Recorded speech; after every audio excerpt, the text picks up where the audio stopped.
Kalau situs yang di sekitaran sini ada Candi Gumpung, terus ada Candi Tinggi satu, ada Gumpung satu, Kolam Telaga Rajo, terus ada Candi Kembar Batu. Kalau kita lihat yang di belakang ini kan Candi Gumpung ini. Nah, Gumpung ini kalau biasa orang bilang, oh ini candi tempel kan. Padahal Gumpung ini lebih spesifik, ini adalah lebih ke wihara. Nah, kalau yang Candi Tinggi itu lebih kayak memang tempel. Jadi kalau misalkan kalau dari nama itu memang dari dulu orang penduduk lokal ya, memori kolektif masyarakat lokal di sini dulu ngasih nama. Nah, kalau yang misalkan nih Gumpung ini sebagai sebagai wihara, terus Tinggi sebagai tempel, sebagai candi, itu memang ada catatan-catatan seperti di Nalanda India seperti itu. Cagar Budaya Nasional Muara Jambi ya, itu ada beberapa program dan kegiatan. Intinya adalah untuk pelestarian. Pelestarian ini ada pelindungan, pengembangan dan pemanfaatan. Nah, salah satunya kalau pelindungan itu melakukan pemugaran candi ya, kemudian konservasi candi, normalisasi kanal dan sebagainya. Nah, kalau pengembangan dan pemanfaatan, bagaimana kawasan Cagar Budaya Nasional ini bisa memberi manfaat kepada publik ya. Tidak hanya publik datang langsung ke lokasi seperti menjadi objek-objek wisata budaya, tetapi juga bagaimana publik tahu tentang kawasan Cagar Budaya Nasional Muara Jambi ini. Bisa lewat film ya, kemudian juga bisa kita membuat aplikasi yang terkait informasi-informasi yang dibutuhkan publik tentang kawasan Cagar Budaya Muara Jambi. Nah, ini perkembangannya juga mengikuti tren-tren yang sekarang. Bahkan untuk pengembangan dan pemanfaatan nanti juga ada pameran-pameran seperti itu ya, pameran cagar budaya ya. Tetapi pameran sekarang kan tidak seperti dulu ya, publik harus datang langsung, kemudian melihat informasi, kemudian juga ada sajian foto-foto misalkan ya, display artefak, tetapi juga pameran-pameran sifatnya virtual ya, daring dan seterusnya. Kira-kira seperti itu. Nah, animo untuk generasi-generasi yang milenial awalnya dulu tidak tertarik ya. Karena apa? Tidak tertarik karena informasinya masih kurang ya. Dia hanya datang melihat seperti ya hanya reruntuhan bangunan lama ya, tanpa kita beri informasi nilai penting.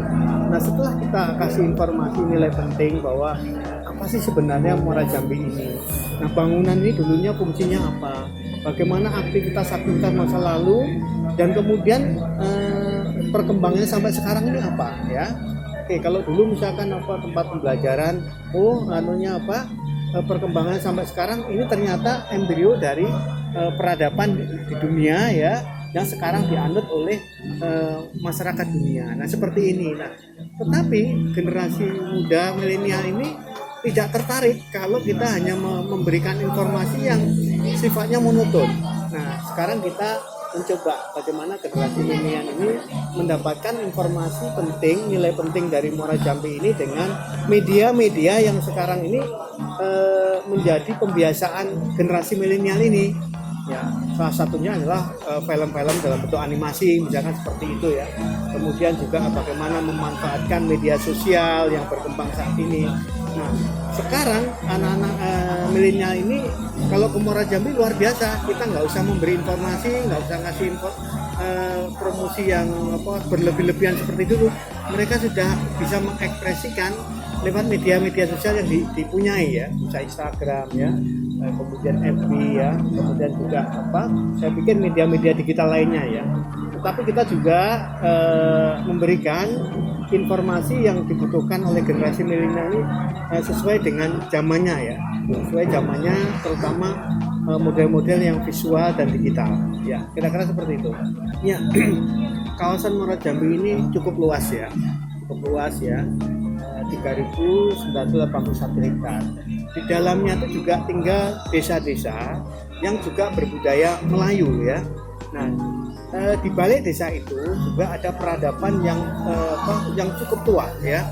cukup tua kira-kira sebelum munculnya peradaban Islam ya, kemudian peradaban yang dibawa oleh bangsa Barat.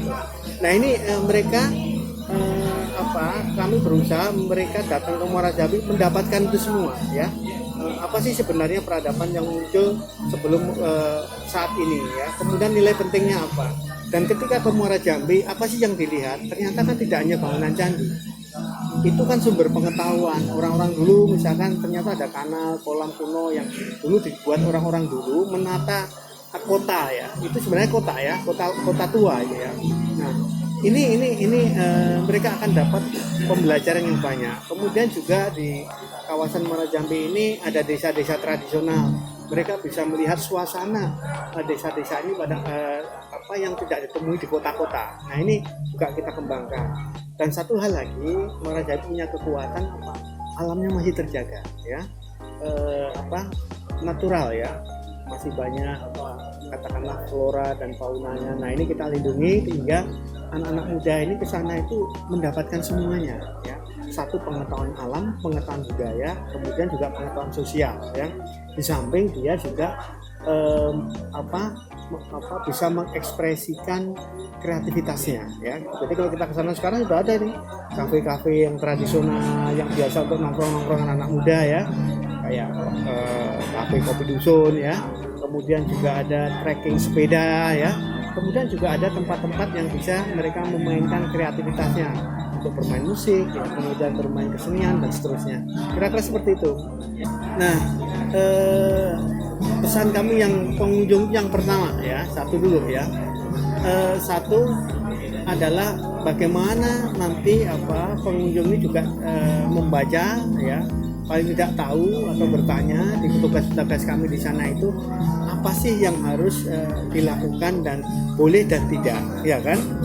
Apa sih yang normanya ketika kita memasuki candi? Bagaimana kalau itu mereka memperlakukan bangunan-bangunan candi yang pada dasarnya umurnya ratusan tahun, bahkan sudah ribuan tahun ya, supaya bangunan ini tidak mudah rusak ya, karena bangunan itu kan sudah istilahnya fragil ya, mudah pecah ya, kemudian juga mudah lapuk dan seterusnya. Nah ini pengunjung harus kalau bisa minta informasi tentang itu. Nah yang kedua, masalah pengunjung ini yang saya pikir masalahnya di mana-mana. Saya pengen pengunjung ini juga ikut berpartisipasi menjaga lingkungannya ya, lingkungan budaya, kemudian lingkungan alam di situ. Dan satu lagi harus juga bisa berperan dalam kita kampanye ramah lingkungan ya. Kalau ke sana ya, kalau buang sampah ya jangan asal sembarangan ya. Terus kalau bisa ke sana ya, sekarang ini kan plastik jadi masalah utama ya. Kenapa tidak membawa misalkan kalau minum ya istilahnya tempat minum yang bisa dibawa pulang gitu ya, tidak dalam kemasan kemudian setelah airnya habis dibuang begitu saja. Nah ini menjadi problem bagi kami. Nah oleh karena itu pesan bagi pengunjung adalah bagaimana dia datang juga memahami bertingkah laku, bagaimana kita hidup ini bisa berkontribusi untuk ramah lingkungan, kira-kira seperti itu.